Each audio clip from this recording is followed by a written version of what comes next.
Alright guys, as promised, here's going to be the Edelbrock RPM performance heads from Edelbrock.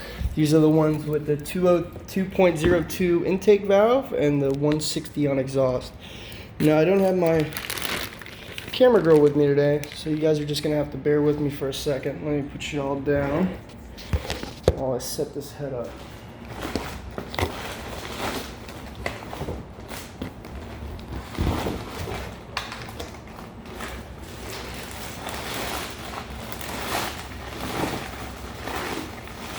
Wish I had some Halo music to put on like I did for the original intro.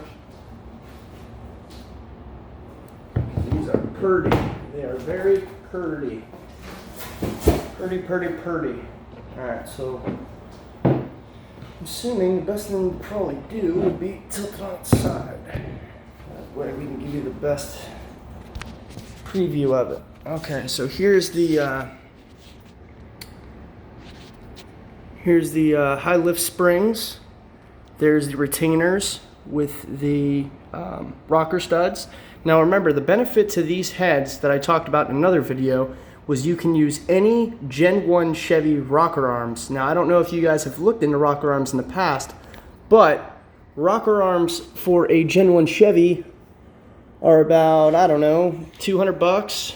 Any rocker arms for the Dodges, and I mean any frickin' rocker arms, they are like let's say on a good day, 300 bucks, and they just go up from there. I've seen the Heartland Sharp ones go for crazy numbers. I mean, I think the last Heartland Sharp 1.6 rocker arms I looked at were 140 or 450 something. I mean, it's just crazy. So there's a lot of benefits to these heads. Now I know they'll give you a quick sticker shock, but like I tell everyone that asks, I was lucky enough to get these on a Black Friday sale from Summit. I don't know why it's not letting me put my flash on, but I was lucky enough to get these on a Black Friday sale from Summit, so I actually didn't pay that much for them. They're normally about $1,000 a head. I only paid 700 bucks a head. It was like maybe less. It was in between 600 and 700 bucks a piece, which is a really good deal. And it also came with a combo deal where I got, well, those are my valve cover gaskets. I got the Edelbrock head gaskets with them as a combo, which is really nice. But I ended up not using those because they're just too tall, and it lowered my compression down to the numbers where I just didn't want to be. So I ended up going with the tried and true Felpro 1008 head gaskets. I got those on, and remember, this is a tricky subject I had a friend of mine help me out with. One side of these actually has to go upside down, and you actually have to trim these tabs. It's really not that hard. It's a pretty rough material, but I have faith in you guys. If you make it this far, you'll figure it out. This middle tab actually doesn't have to be trimmed, I don't believe, but I went ahead and trimmed it anyways, just to give my push rods a little more room. But onward to push rods, this is very, very important. Edelbrock listed on the website, but if you guys are anything like me, you don't like reading a lot of the BS details, but you're going to actually need hardened push rods. So these are my Edelbrock hardened push rods that are going to go with these heads. I'm pulling out the part number and well, you don't really need the part number, you just need the length. The length is actually listed. If you go on Summit's website, they give you all the details of everything you're going to need, but these are the Edelbrock 6.950 length, and they're 0.080, I guess, in diameter. I'm not a push rod expert, so that's all I can really help you guys with. So again, you need hardened push rods. That's one of the biggest things, but they're really affordable, to be honest. I mean, if you're going to change out your lifters and heads, you might as well use new push rods because they tend to mate together. So you're better off getting new push rods anyways. Now, here are my Gen 1 roller rockers that I decided to go with from Comp. I had I got my camshaft from Comp, so I figured I might as well get these as well. Now these are their top of the line steel rocker arms, because if you're doing what I'm doing, the steels tend to be a little more durable. They're a little better construction, especially these. I mean, you can get cheap steel ones, but these are the top dog steel ones. Now those are still sealed. I've got this batch open, so you can go ahead and take a look at these. These are them. Let me get a better grip on this. Now remember, you have to soak these in oil before you install them. That's another key thing. But I mean, if you look at them, man, they're really well constructed. They've got the the C-clips on them. It's all bearings inside of it. It's a really good rocker arm. And like I said, because I was able to go with the Chevy ones, I actually saved a lot of money. These were only like right over 200 bucks. They were 202, I believe. I mean, I don't know if you guys look into rocker arms at all, but that's actually really affordable. Like I said, the Heartland Sharps, which is what I was going to go with, but like I said, again, the downside is they're aluminum, so you're probably going to be breaking them a lot. They're half, if not less, the price. So, like I said, there's some benefits and there's some drawbacks to these heads, but all in all, I say they're worth it. With the amount of compression you can raise, I know there's guys out there that do aluminum head high compression motors. Or I'm sorry, iron head high compression motors, but there's a lot of drawbacks to iron heads, especially the stock ones. They tend to crack. They tend to assist detonation at higher compression ratios. Now, mind you, if you're putting it in a car, I believe you can go a little bit higher. Like you could probably get away with like 9.8. There's a build out there that actually I got a lot of inspiration on this build from that Hot Rod Magazines did, I believe is the name of them. And they used iron heads and they went all the way up to 10.4 in compression. But again, it was going in a car. This is a truck motor. I don't know if I've ever stated that in the past. This is going in my Dodge Dakota. It's a pretty heavy truck, even though you would look at a Dakota and you would think it's light. It's not a light vehicle at all. I think my truck is like 4,400 pounds. So yeah, these are them again. Let me give you another side view. Let me give you the bottom. So these are the intake valves. These are the exhaust valves.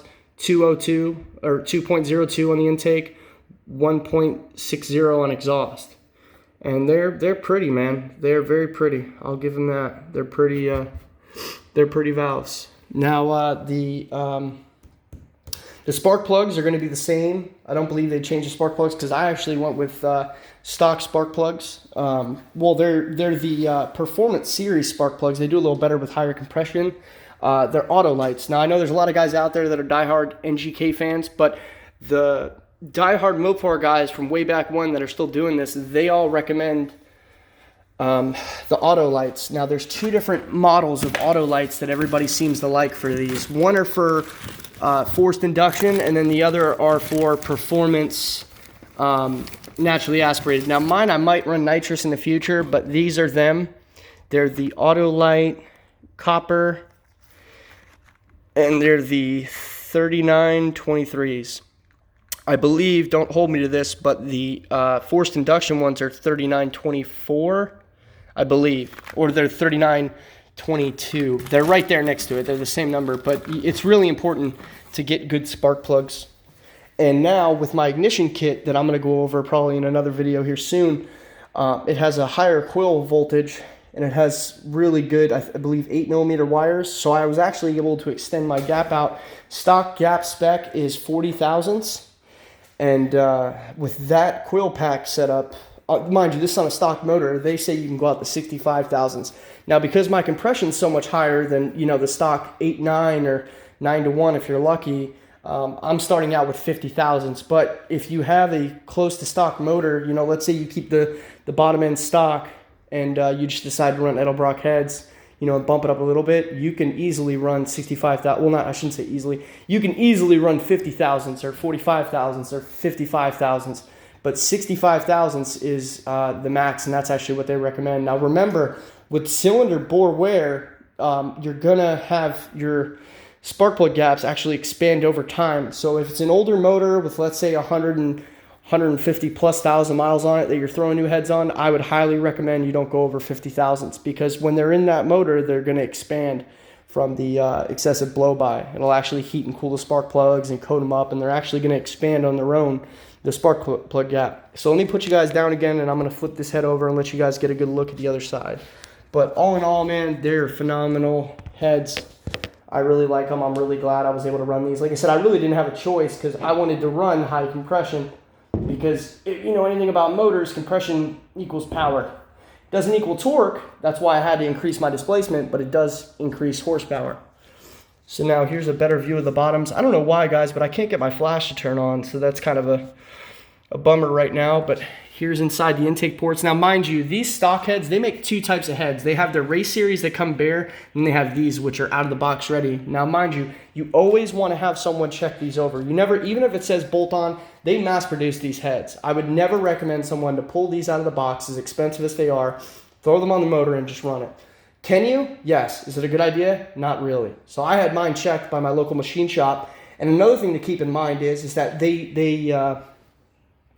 they sell these at a 58cc head, and everyone swears across the board they're 58cc head. Well, if you call around and talk to a couple experts like I did, almost never are these 58cc heads. Mine actually cc'd at 60. So when you're running through the numbers and you're messing with your compression ratio, going from 58cc to 60cc is a lot. I mean, it doesn't sound like a lot, but it is. When you bolt these on the motor and you're talking 58cc to 60cc, if you know anything about using a compression ratio calculator, which I might do a video on, you'll see the difference. I mean, it's huge.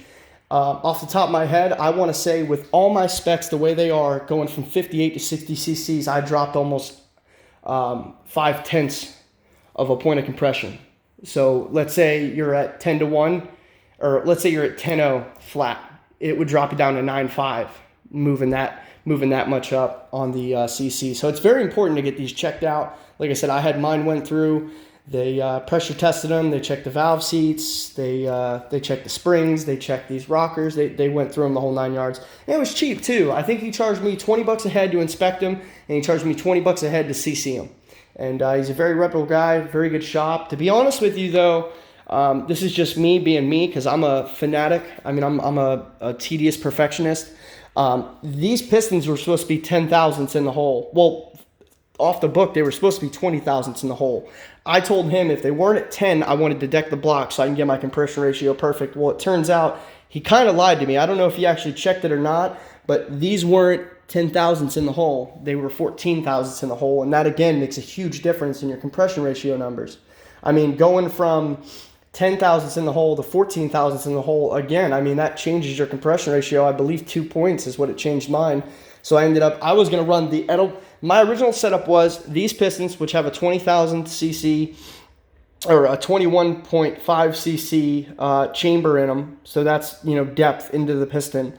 And at 10 thousandths in the hole with the 408 stroke, the 408 is the displacement, but with the 4-inch stroke, the stock connecting rods, but they're forged I-beams. But with these pistons and those Edelbrock gaskets and these heads at 58cc, it was going to put me at like 10.2 or 10.3, which was a little high, but it was fine. On a truck motor, you really don't want to go over 10 to 1. Can you? Yes. Should you tow after that point? Absolutely not. I talked to Brian at IMM Engines, and that was the biggest thing, because my whole point of this build was I wanted to make as much power as possible but not hinder the truck in any way. So by that I mean I didn't want to lose towing, even though I very rarely tow. I didn't want to have to run race gas, obviously. I didn't want to have reliability issues, and I didn't want it to run very poorly, but at the same time still sound pretty good. So I ended up going with the comp cams, 230, 236 duration. Everyone else honestly suggested the 236, 242 duration at 50, which was what I really should have went with. But like I said, again, I do this every day. So if I put this all together and I tune it and I'm not happy with it, going up a cam size is no big deal to me. I do this all the time. But honestly, if I was to do it again, I probably would have went with that cam first. I just spec'd everything off of a build sheet that I put together, and I ran it that way. But honestly, if it's going in a car or if it's going in a truck that you don't mind losing towing and you don't mind putting a stall converter in, the 236 on the intake, 242 on exhaust duration at 50 would definitely be a really good option for a motor with this high compression. Mind you on that. You want to have good compression if you're going to go that high, or at least have good displacement. So for instance, this motor, if you were to take this exact stroke and displacement and drop it down to, let's say, 9.5, you could probably still get away with that cam, but your power's not going to come on until about 2,500, 3,000 RPMs. And I don't mean, any power, because obviously it's going to have power below that, but that's where you're going to start needing a stall converter, because otherwise you're going to punch it off the line and your torque will be there somewhat, but you're really not going to build power until way up in the RPMs. I didn't want that. I wanted a good, strong, badass daily driver. That's what I wanted. Mind you, It'll race from stoplight to stoplight. You know, I'll run and gun with some other trucks that think they're fast because this thing will put them to shame.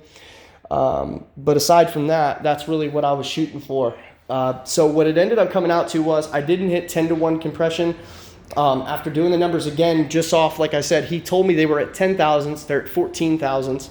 So with all that said and done, I'm actually sitting at 10.0 on the dot. It's like 10.02 because you have an extra number after that, and it kind of does play a role. But what I was shooting for was 10.15. That's what I was shooting for, which is right in the middle between 10-to-1 and 10-to-2.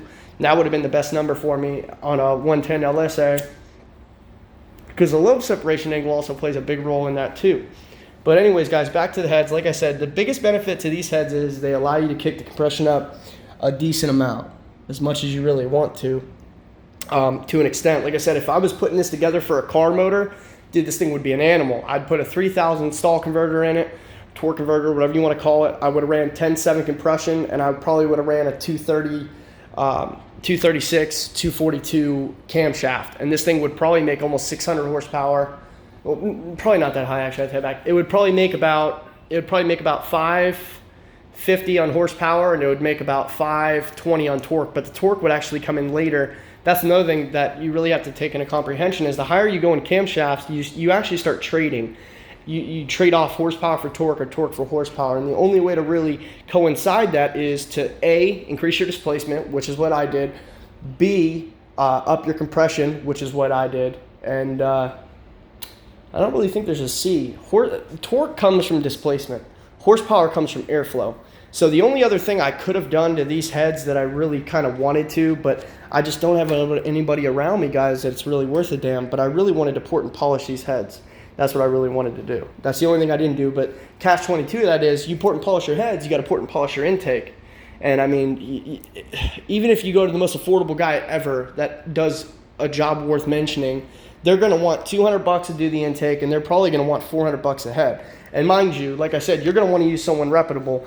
You don't want to buy $1,000 a piece cylinder heads and then, you know, you bolt it all together and they actually ended up hurting you more than they did help you because they didn't do a good job of the port and polish. So, like I said, guys, there's a lot of factors that really go into this, but this is the head and head gasket video I wanted to put together because I'm actually about to throw this head on. And here's my Play-Doh. I'm about to check my valve to piston clearance. That's going to be next. I don't know if I'm going to do a video on it because this is my first time doing it. I don't really want to look too stupid on YouTube, you know, kind of winging it. So I'm probably going to do this on my own. That's why I have a stock piston out. I might not even go the Play-Doh method. I think what I'm going to do is I blueprinted this motor back when it was stock, when I was going to do originally a budget build. And those pistons were 60 thousandths in the hole, and they have an 11.20 cc chamber in them, I believe. That's what the dish is. It's 11.20 or 23, something like that. So what I'm going to do is I'm going to take the 60 thousandths in the hole, and then I'm going to take the 11.20 cc chamber. Now I'm going to verify all that again because, like I said, it's been a while. But the way I can do it is I know those were 60 thousandths in the hole. I know that the indentation in that piston the piston cc is around 11 something. So with all that being said, on Hughes Engine's website, they tell you flat out the biggest cam you can run, I believe, I was just looking at it, is a 226, 230, I believe, is the duration. And the lift is 555 on the intake and 556 on exhaust, I believe, or maybe it's the other way around. But so I'm going to take those numbers and I'm going to kind of feed them back and forth. Your lobe separation angle kind of plays a role too because it determines how long your valves stay open. So even if you have the clearance off the lift, you might not have the clearance on the amount of time that the valve stays open. So it's very important. This is probably the most important step to all this, is checking those valves, because if you bolt this thing together and don't, what's the word I'm looking for? You have to, God damn it, bear with me, guys. I'm trying to remember the term. You have to, it's not calibrate, but it's, there's a word I'm looking for, but you basically check how much lift you have and how long the valves stay open opposed to where the piston's at and how far it travels. So it gives you a good idea of if your cam's going to work or not, because I believe the standard numbers for safe Valve clearance, I think it's like 60 thousandths, or it might be 100 thousandths. I was watching a video on a Chevy, so I'm probably gonna have to look up the specs on a Dodge. So anyways, yeah, so moving forward, I'm using APR head studs, I'm sorry, head bolts. That's what are gonna bolt these Edelbrock cylinder heads down. They hold their torque a lot better. They'll work a lot better with my compression. And here's another thing, guys, if I was running any more power than what I would definitely recommend head studs. So if you're gonna do a 9.5 compression or even a 9.0 compression, you're gonna run a supercharger, you know, at 10 PSI, 10 pounds of boost, or you're gonna run a turbo at, let's say, 15 PSI of boost, which isn't a bad idea on a stock motor. You know, I'm just giving you guys ideas. I wanted to go naturally aspirated because I want the reliability. But if you are putting this motor together, you know, and you're going to use a turbo or a supercharger, it's not a bad idea to leave the pistons alone and the lower end alone, guys, unless you want, you know, to up your torque. Now, mind you, the boost will up your torque because that's usually one of the only things that will up your torque besides what's called like nitrous or something. But yeah, what I ended up doing is, like I said, with those pistons, they were 60 thousandths in the hole, and it brings you up to about 9.0 compression. So when you factor all that together, it would make a good boost motor. Like I said, these motors stock, I mean, they make a good boost motor. The only thing I'd recommend maybe is, because like I said, they say they're 9-to-1, but I would recommend that you change the head gasket out, because this is a Performance Felpro head gasket 1008. It's a phenomenal head gasket. I think this would hold up better if you were thinking about boosting a Magnum, and it also raises your compression a little bit because you go from the stock 54 thousandths head gasket to a 39 thousandths, and that's usually the rule of thumb. You want about 40 thousandths of you want about 40 thousandths in your quench height. That's what you want to prevent detonation. But with the compression level I'm at, I'm not worried about that 40 thousandths clearance, because I ended up, like I said, a little bit lower than what I thought I was going to be, thanks to the machine shop guy, you know, just trying to make a quick buck, I guess. Now, mind you, he did do a phenomenal job on the port and polish. He did a phenomenal job on the bore and the hone and the pistons. Like, for instance, like I told you, a lot of people say that with the 26-16 material pistons, you'll end up with a lot of piston slap, and with these, I mean, there's no wiggle room at all. Now, a lot of that has to do with the coated skirts on them, but they definitely did a phenomenal job on that. I'll give them that. They kind of did mess up my line hone a little bit, and I had to bring it back to them, and they did kind of try and cheat me out of some money on that because they didn't do their research. They had